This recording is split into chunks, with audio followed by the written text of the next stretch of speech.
Bernama assures sufficient supply of white rice nationwide. Gardenia bakeries given 6 days to explain planned price hike.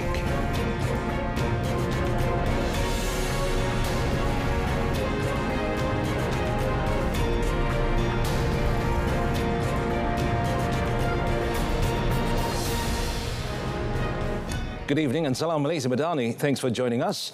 I'm Muhammad Amin Carlos and you're watching Malaysia Tonight.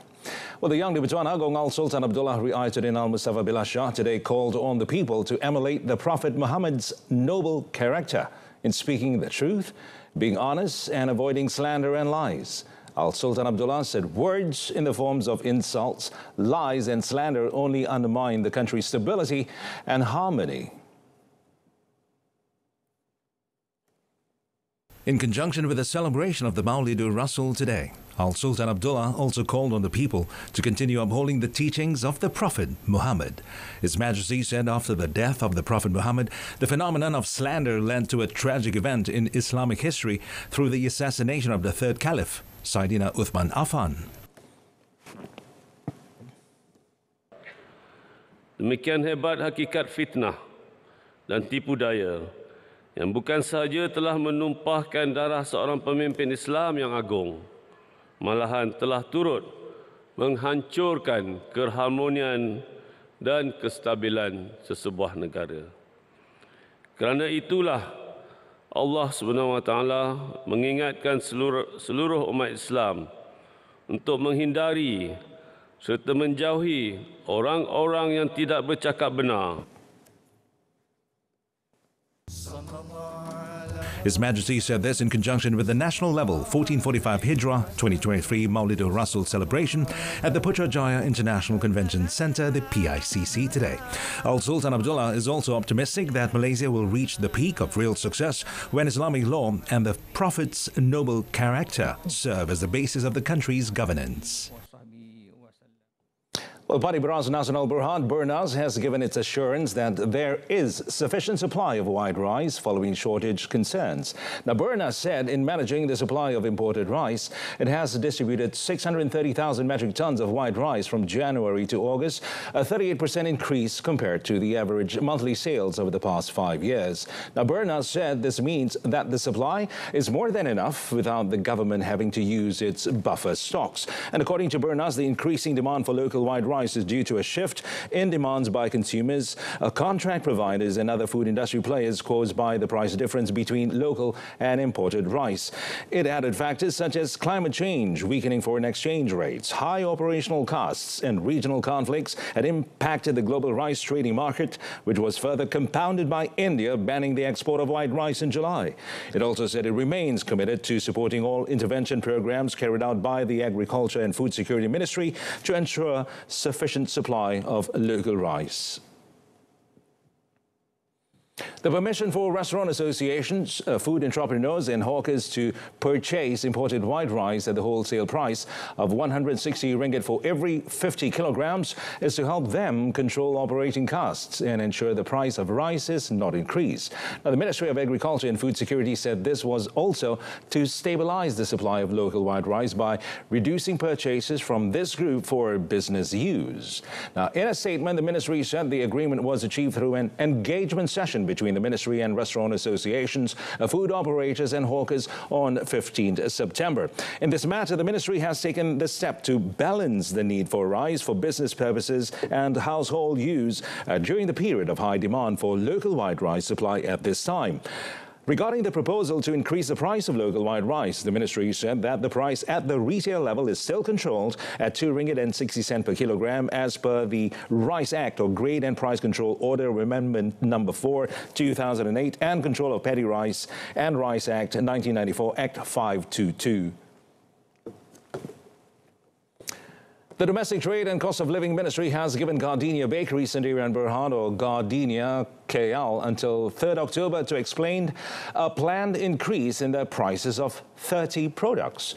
Now, its Deputy Minister, Fuzia Saleh, said Gardenia KL was given 6 days to respond to the notice issued yesterday following public speculations over the increase in prices.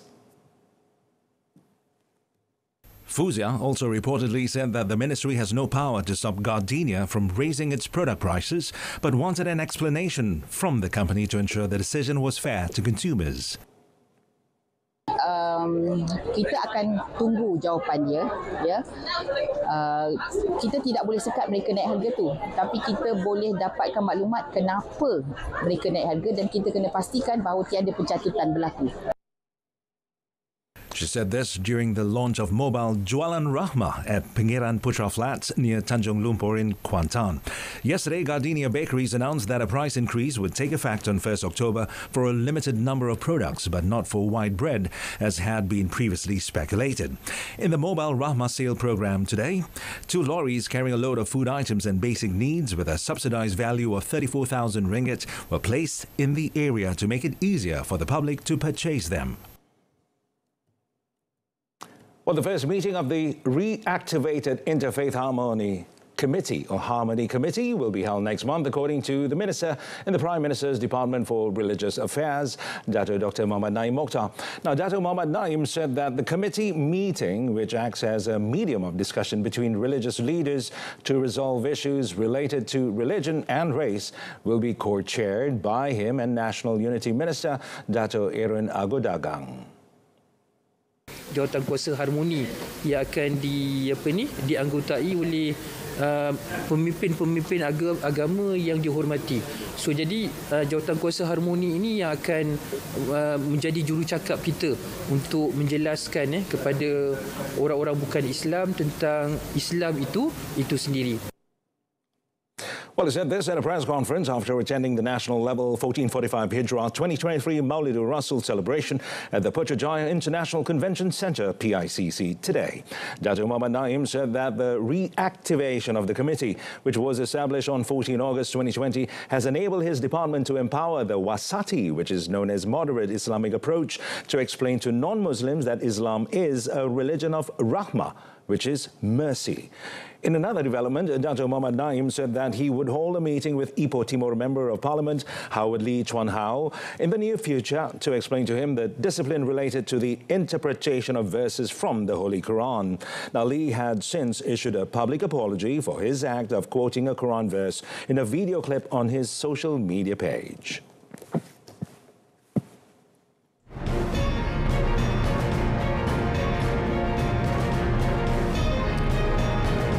Still to come in our foreign front, Israel opens up key crossing with Gaza to Palestinian workers.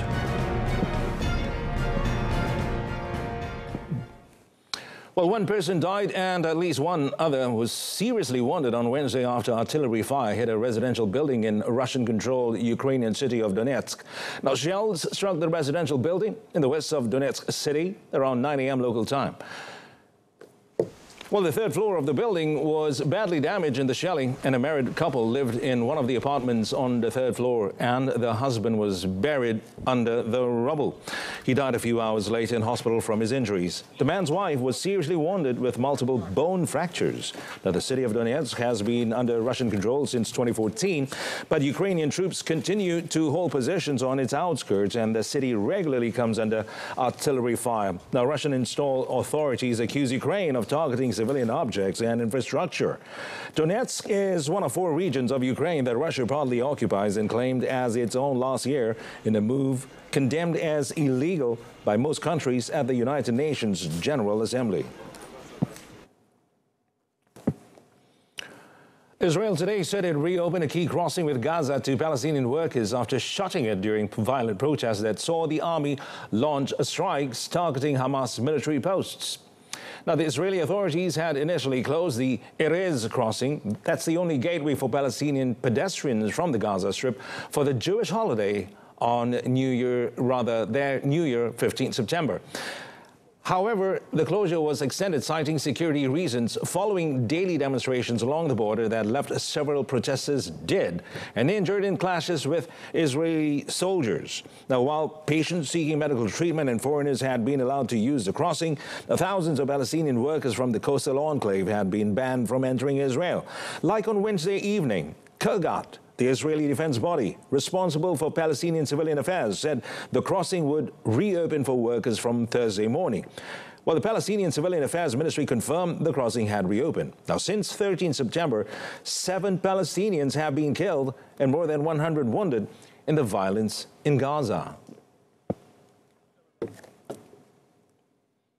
Well, British Prime Minister Rishi Sunak refused comment on reports he had decided to delay a key section of High Speed 2, a planned high-speed railway project that was originally expected to link London with cities in England to its north, including Birmingham, Manchester and Leeds. Now, the Y-shaped railway was intended to link London with Birmingham and then Manchester on one leg and Birmingham with Leeds on the other. Now, the government ditched the Leeds connection in 2021 on cost grounds, and recent media reports suggest the other link from Birmingham to Manchester could also be scrapped or significantly delayed. Now, since its inception in 2009, the project has faced spiraling costs, cutbacks to its original plans and opposition from various quarters. Now, the first service is currently scheduled to start sometime between 2029 and 2033. The project is designed to help modernize Britain's rail network, add capacity on busy routes and slash travel times between major hubs. In terms of speed, HS2's planned top speed of over 360 kilometers per hour could make it Europe's fastest rail network. Well, Taiwan President Tsai Ing-wen on Tuesday said safeguarding a free and open Indo-Pacific region was a shared goal between Taiwan and Australia.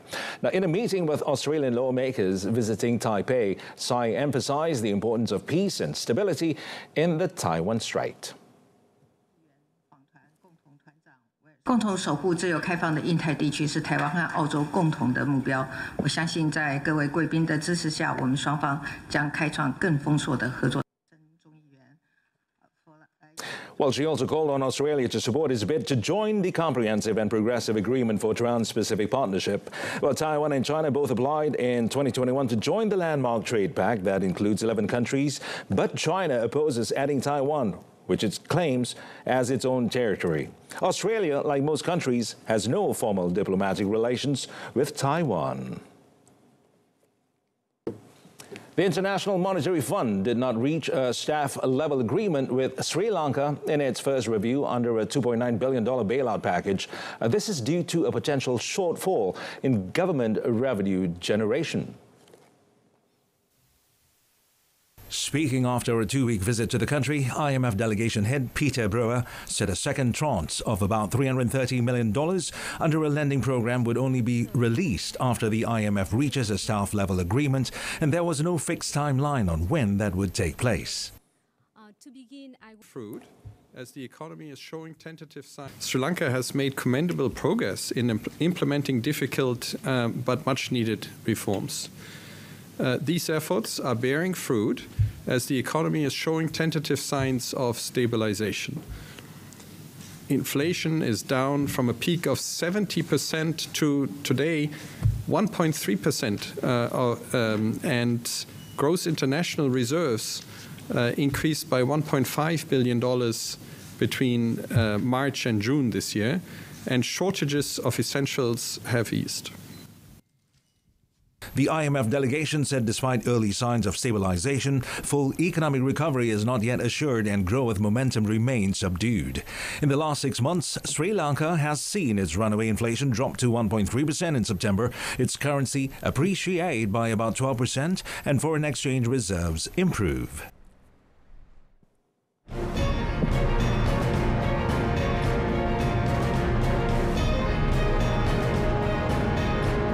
Coming up in sports, double delight for the Equestrian in LTDL 2023.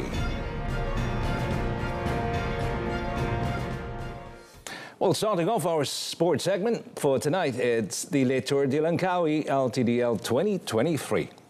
Well, Tudor Pro Cycling Team rider Arvid de Kloijen clinched his second stage win when he emerged triumphant in the 174.5 kilometer stage 6 from Karak to Malacca today.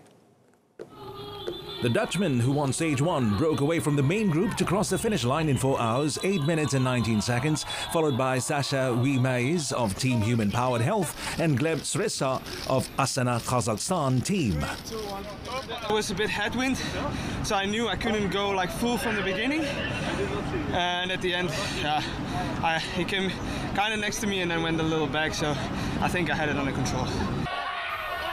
With his second win, the 29-year-old maintained his domination on the orange jersey as the sprint came by accumulating 45 points. Now, there were no changes in the fight for the other three main jerseys following the completion of Stage 6. While the green jersey meant for the overall leader is retained by EF Education Easy Post rider Simon Carr, despite finishing today's Stage 6 in 55th place. Simon Pilaud retained the polka dot jersey as King of the Mountain, while Kazakhstan rider Vadim Proskiv from Astana, Kazakhstan team retained the white jersey as Best Asian Rider. Stage 7, the penultimate stage from Muar to Seremban tomorrow, will present a less challenging route with only 3 sprint zones in Ubay, Cheng and Lingi. And let's head to China. Muhammad Kabil Ambak Muhammad Fadil created history by winning Equestrian's first ever gold medal in the Asian Games by riding away with the individual dressage at the 2022 Hangzhou Asian Games today. Now, it was the second gold medal for the Malaysian contingent in Hangzhou. Now, during the competition, Doha Asian Games in Qatar, respectively, in the same event.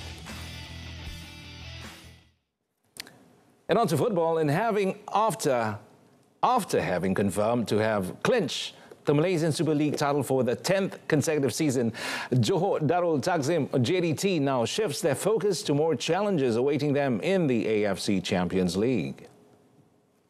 The Southern Tigers are scheduled to face Thai club BG Pathum United on 3rd October.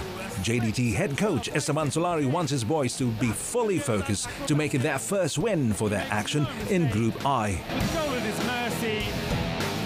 We know we will have a tough game because we're going to play away and with a team that has a lot of quality players that play good football, and I think it will be a nice game to see. And we will go there to try to win because this is JDT. They play on the good level in Thailand, but we are JDT. We don't fear nobody. We can press them. We press also Kawasaki here. So we go there with all the focus. We go into everything to do our best and make the people proud.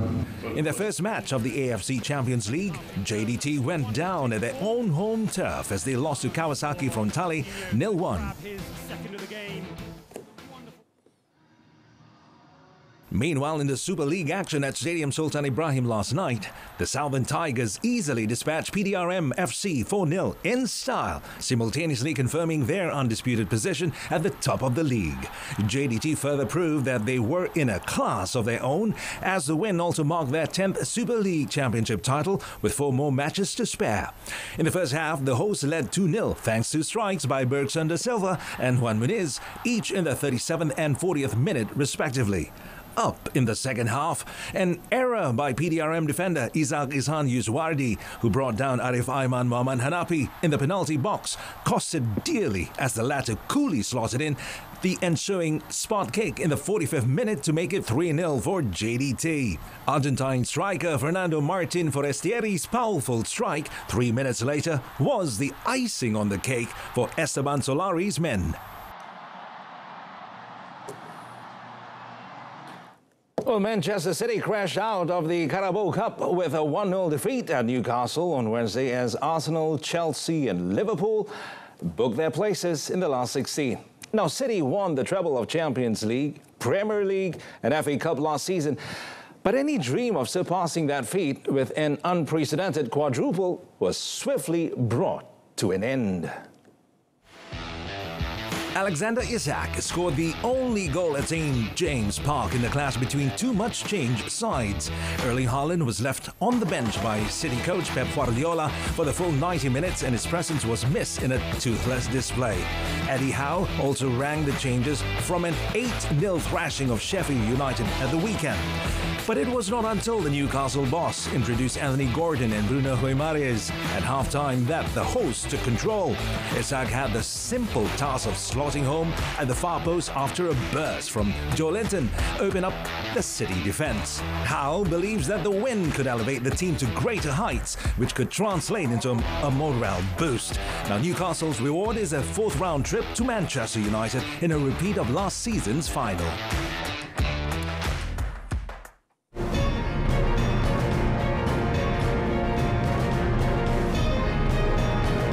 business segment, Malaysia maintains position in Global Innovation Index report this year. Well, Malaysia remains in 36th position out of 132 countries in the Global Innovation Index, or GII 2023 report, with its overall score improving to 40.9 from 38.7 last year. Now, since Science, Technology and Innovation Ministry, MOSI, through a statement release, said Malaysia also moved up one spot to second behind China in the most innovative countries category, comprising 36 upper middle income countries. Now, meanwhile, in ASEAN, Malaysia remained in second place behind Singapore, and overall Malaysia has recorded improvements in 5 of the 7 thrusts compared to 2022, namely institutions, human capital and research, market sophistications, business sophistications, and knowledge and technology outputs. Well, the statements in MOSI viewed Malaysia's performance in GII not merely as a gauge, but also as a comprehensive guide on the country's innovation capabilities, focusing on key factors driving and supporting the innovation process, including research and development, entrepreneurship, technological infrastructure, and various fields which require intervention. It said all the initiatives were in line with the determination of the Malaysia Madani policy framework to make Malaysia an innovative country and a technology producer by 2030. Well, Malaysia's palm oil production is likely to rise next year as more plentiful labour and the maturation of plantations for harvesting offset the impact of the El Nino weather pattern. So the Malaysian Palm Oil Board, MPOB, said production in the country plunged 20% during the 2016 El Nino event, but the impact this year has so far not been severe. Now, the forecast reverses the MPOB's May prediction that 2024 production could drop between 1 and 3 million metric tons. The regulator is anticipating higher production in 2024 than this year because of better labour availability, and some of the new areas would start yielding. Now, palm oil planters were forced to let thousands of tons of fruit rot for a third straight year in 2022 as a worker shortage prevented companies from increasing harvesting during the peak production season. However, Malaysia's crude palm oil production this year was expected to rise to 19 million tons from last year's 18.45 million tons. But year-end stocks will remain near last year's 2.2 million tons due to rising exports, which were forecast to rise to 16.3 million tons in 2023 from 15.7 million tons last year. Palm oil competes with soy oil, sunflower oil and rapeseed canola oil produced mainly by Argentina, Brazil, Russia, Ukraine and Canada. Well, Payments Network Malaysia Sdn Berhad, also known as Paynet, has cleared the air about the imposition of a do-it-now QR transaction fee on payments and transfers beginning 1st November. Now, the operator of Do-It-Now QR confirmed that vendors will be charged with a transaction fee for payments received via the Do-It-Now QR code platform. But there were several confusions that should be clarified. Now, in explaining the matter, Paynet said a waiver on the merchant discount rate, which is known as the MDR, which was implemented 4 years ago, would expire on November 1st. Now, Paynet explained that MDR is a fee that merchants pay for accepting card payments. It was initially waived to promote QR payments in 2019, and it was extended due to the COVID-19 pandemic. Well, currently, MDR is applicable to debit and credit card payments, while QR payments have been exempted, and 1st November is the beginning of the termination of the MDR waiver. And when addressing concerns on whether costs would be passed on to customers, Paynet said prices of goods and services would not be affected after the implementation of MDR. It noted that purchases made using credit and debit cards are already subject to MDR, yet are priced the same as cash purchases. It also clarified that a 50-cent fee only applies to peer-to-peer fund transfers exceeding 5,000 ringgit between personal QR codes and not payments to merchants. Well, Singapore's Finance Ministry today announced an additional 1.1 billion Singaporean dollars to help households handle increases in the cost of living. Well, the package includes an additional payment of up to 200 Singaporean dollars for 2.5 million adult Singaporeans, and this is just under half of its population, to be disbursed in December. Well, the package, which comes on top of the additional 1.5 billion Singaporean dollars in support announced in June, is geared towards those in the lower and middle income bands. Inflation in August eased to 3.4 from 5.5% in January and February. Now, the ministry in a statement released said that while inflation had come down from its peak, households are still dealing with the impact of price increases in various areas. Economists are generally expecting the central bank to keep monetary policy settings unchanged in a scheduled review next month on a weak growth outlook and still elevated but easing inflation. Well, the ministry, meanwhile, narrowed its GDP growth forecast to 0.5 to 1.5% this year from 0.5 to 2.5% previously. And the economy, meanwhile, grew 3.6% in 2022, where Deputy Prime Minister and Finance Minister Lawrence Wong said economic growth has been sluggish, but the government does not expect a recession this year. Well, New York-based The Conference Board recently reported that the U.S. Consumer Confidence Index decreased in September for a second consecutive month. Now, the Conference Board Consumer Confidence Index registered 103.0 in September from an upwardly revised reading of 108.7 a month before. And according to data, the index is at its second lowest level this year, landing just above May's 102.5 reading. And data shows that consumers in the U.S. are concerned about rising prices in general, particularly the groceries and petrol prices. And meanwhile, the U.S. consumers are also worried about the domestic political situation and high interest rates. The continued inflation and interest hikes have led to the rising cost of living and the decreasing savings of U.S. residents. A poll from the Bank of America released recently shows that about 67% of the respondents say the cost of living is outpacing the growth of their income. Meanwhile, a Bloomberg report said that 80% of U.S. households now have run out of extra savings and have less cash on hand than they did before the COVID-19 pandemic. Well, beleaguered property giant China Evergrande suspended trading of its shares in Hong Kong today as the debt-ridden company grapples with severe financial difficulties. Now, the firm has become the poster child for China's growing property sector crisis that has seen several high-profile firms engulfed in a sea of debt, fueling fears about the country's wider economy and a possible spillover globally. Well, the suspended trading of shares comes a day after Bloomberg reported that its billionaire boss, Zhu Jiayin, was being held by police under residential surveillance. And it is also just a month since the firm resumed trading following a 17-month halt caused by its failure to publish its financial results. Evergrande estimated it had debts of $328 billion at the end of June. Well, that concludes Malaysia Tonight this time around. And in our top story, Bernama assures sufficient supply of white rice nationwide. Folks, do tune in to Updates at Noon coming up tomorrow at 12:30 p.m. on TV2. You can also stream it via RTM's mobile Click application. Till then, I'm Muhammad Amin Carlos, Malaysia Madani, Tekat Perpaduan, Penuhi Harapan. Thanks for watching.